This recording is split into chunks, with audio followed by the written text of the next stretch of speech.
Buenas tardes, soy Sofía Reston. Este trabajo es sobre la prevención del lavado de activos y la financiación del terrorismo. Para comenzar, voy a hacer una definición de lo que sería lavado de dinero.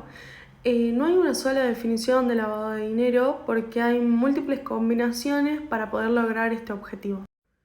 Podemos definir el lavado de dinero como el proceso mediante el cual los activos obtenidos por medio de una actividad ilícita son incorporados al sistema económico legal, aparentando haber sido obtenidos mediante la actividad lícita.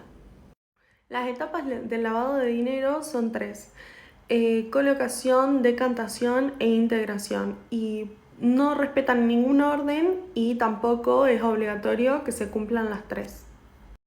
En la etapa de colocación se trata de diferenciar o separar el dinero que se trata de invertir en la actividad ilícita que lo originó, manteniendo el anonimato de los depositantes, y es la etapa de más alto riesgo, ya que es mucho más simple que la empresa pueda ser descubierta. En esta etapa, generalmente, los ejemplos más claros son la creación de empresas fantasmas, donde no se necesita un registro de los clientes, por ejemplo, casinos, restaurantes, supermercados, y también las transacciones comerciales. En la etapa de decantación, lo que se busca es cortar la cadena de evidencias ante posibles investigaciones. Esto sería como disfrazar el camino, la fuente y la propiedad de los fondos. Esto tiene un riesgo medio, y lo que generalmente se suele hacer son distintos giros en múltiples instituciones bancarias. Y en la etapa de integración, lo que se busca es incorporar el dinero obtenido en esta actividad ilícita al sistema o circuito económico legal, haciendo de cuenta que se obtuvo por medio de la actividad lícita, tratando de no levantar sospechas. Algunos ejemplos claros de esto serían, por ejemplo, compra de bienes de alto valor, por ejemplo, metales preciosos, piedras preciosas, obras de arte, inversiones en algunas empresas, y si no, la metodología de sobre o subfacturación y facturación ficticia. Como estas son actividades ilícitas hoy en día tan comunes, todos los estudios contables están obligados a tener su propio manual de prevención al lavado de activos y financiación del terrorismo. Por eso la UIF, a través de la resolución 420/11, subió a la página del CENSIA el informe número 5, que deben descargar los estudios contables y editarlos siguiendo los pasos. Este informe es una guía para que cada estudio contable pueda crear su propio manual de prevención de lavado de activos y financiación del terrorismo. Y también el titular o los titulares de los estudios contables están obligados a inscribirse como sujetos obligados a informar sobre las actividades que realicen sus clientes o algunas empresas que conozcan o que consideren que están realizando este tipo de actividades ilícitas. Este es el índice del manual. Comienza con ciertas consideraciones generales y luego pasa a las normativas vigentes. Después tenemos los mecanismos y procedimientos para la prevención del lavado de activos, y tenemos políticas para control y políticas de prevención. Le siguen las funciones de auditoría y los procedimientos de control interno que se establecen para evitar el lavado de activos, y luego se habla un poco más de los estudios contables, y se presenta un organigrama y se detallan las funciones y responsabilidades que tiene cada persona, digamos, dentro del estudio contable. Luego, cómo son los sistemas de capacitación, y por último, las políticas y procedimientos para conservar esos documentos referidos a los clientes.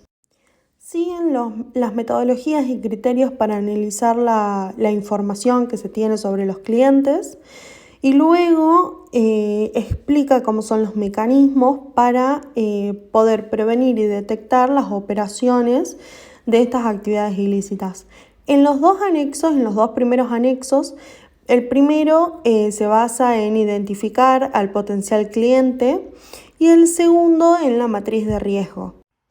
A través de esta matriz de riesgo se analizan ciertos factores que se consideran importantes para los estudios contables y se realiza una ponderación y evaluación de cada uno.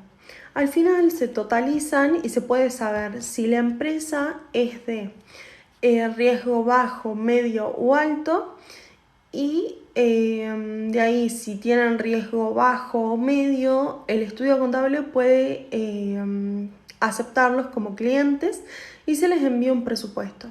Y en el caso de que tengan un riesgo alto, el estudio contable debe analizar si es necesario realizar un informe y mandárselo a la UIF para advertir de que se están realizando un lavado de activos o financiación del terrorismo. Esta es una de las matrices de riesgo que realicé en el trabajo práctico. En parte me baso en algo más general y por otro lado en algo más específico. Veo lo que sería historia del cliente, misión, visión, valores, referencia de terceros sobre los socios o accionistas de la empresa. Obviamente el cambio de gerente y de personal es muy importante, lo que sería el control interno de la sociedad, cumplimiento de plazos y montos, tanto en impuestos, salarios, en las deudas que tengan, el origen del capital y el análisis de los estados contables. Esa era la matriz de riesgo de hoteles argentinos y le dio un riesgo bajo ya que dio de 130. En cambio, en la otra matriz de riesgo del trabajo dio un riesgo medio alto de 215. Entonces, tipo, la que te da de riesgo bajo, el estudio contable tranquilamente puede aceptarlos como clientes, pero cuando ya es un riesgo medio, el estudio contable puede decirles que no o analizar mejor ciertas cuestiones y tomarlos como clientes. Y en el primer anexo pide datos generales de la sociedad, ya que se basa en lo que sería el perfil del potencial cliente. Por ejemplo, pide datos generales de la sociedad, pide datos impositivos, datos de los representantes y también alguna que otra documentación. Y para concluir, me pareció muy interesante realizar este trabajo porque esto del lavado de activos, lavado de dinero y financiación del terrorismo no es algo que solo ocurre en el resto del mundo, sino que también es muy común en Argentina y más que nada en la parte del lavado de dinero, porque estamos en una época inflacionaria donde tenemos una desestabilización económica importante y las empresas lo único que buscan es generar ganancias y muchas veces se desvían de lo legal y van por otros medios para poder blanquear su capital. Entonces, como contadores, como futuros contadores, me parece importante estar capacitados sobre este tema y poder afrontar esa situación si en algún momento nos toca tener como clientes a una empresa así.